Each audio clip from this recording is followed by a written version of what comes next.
খেলাপি ঋণের বিস্ফোরণ, মূলধন সংকট এবং সুশাসনের অভাব বর্তমানে দেশের ব্যাংক খাতকে এক চরম আর্থিক ঝুঁকিতে ফেলেছে। বাংলাদেশ ব্যাংকের সর্বশেষ ফিনান্সিয়াল স্ট্যাবিলিটি প্রতিবেদনে উঠে এসেছে এমনই উদ্বেগজনক তথ্য। প্রতি ৩ মাস অন্তর প্রতিটি ব্যাংক ও সামগ্রিক ব্যাংকিং খাতের ঝুঁকি মূল্যায়ন করে কেন্দ্রীয় ব্যাংক।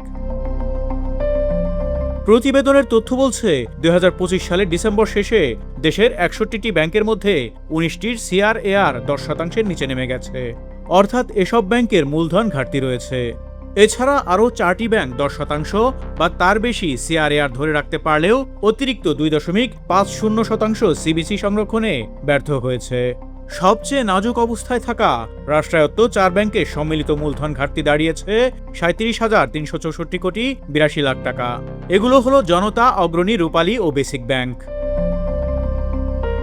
দুর্বল অবস্থায় রয়েছে ইসলামী ধারার ব্যাংকগুলোও।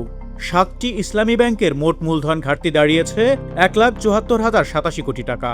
বাংলাদেশ ব্যাংকের প্রতিবেদনে বলা হয় ২০২৫ সালের ডিসেম্বর শেষে সামগ্রিকভাবে ইসলামী ব্যাংকগুলো ন্যূনতম মূলধন সংক্রান্ত ৩টি গুরুত্বপূর্ণ সূচক সিআরএআর, সিসিবি এবং লেভারেজ রেশিও পূরণ করতে পারেনি। বেসরকারি ব্যাংকগুলোর মধ্যেও কয়েকটির অবস্থা উদ্বেগজনক।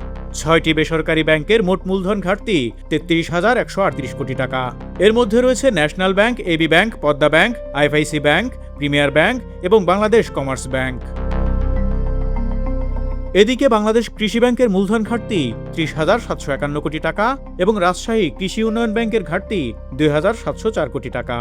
বাংলাদেশ ব্যাংকের স্ট্রেস টেস্টে আরও দেখা গেছে প্রতিটি ব্যাংকের শীর্ষ ২ ঋণ গ্রহীতা খেলাপি হয়ে গেলে আরও ১৩টি ব্যাংক ন্যূনতম সিআরএআর বজায় রাখতে ব্যর্থ হবে।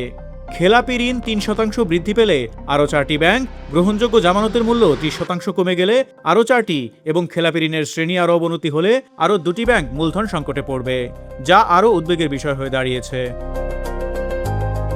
খেলাপি ঋণের উচ্চ হার এসব ব্যাংকের আর্থিক দুর্বলতার অন্যতম কারণ বলে মনে করা হচ্ছে।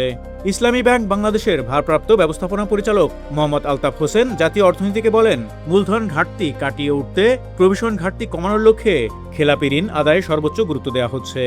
ব্যাংকটির খেলাপি ঋণের বড় অংশ একটি গ্রুপ সংশ্লিষ্ট হওয়ায় মামলা মোকদ্দমা ও আইনি প্রক্রিয়ার কারণে দ্রুত আদায় সম্ভব হচ্ছে না বলে জানান তিনি।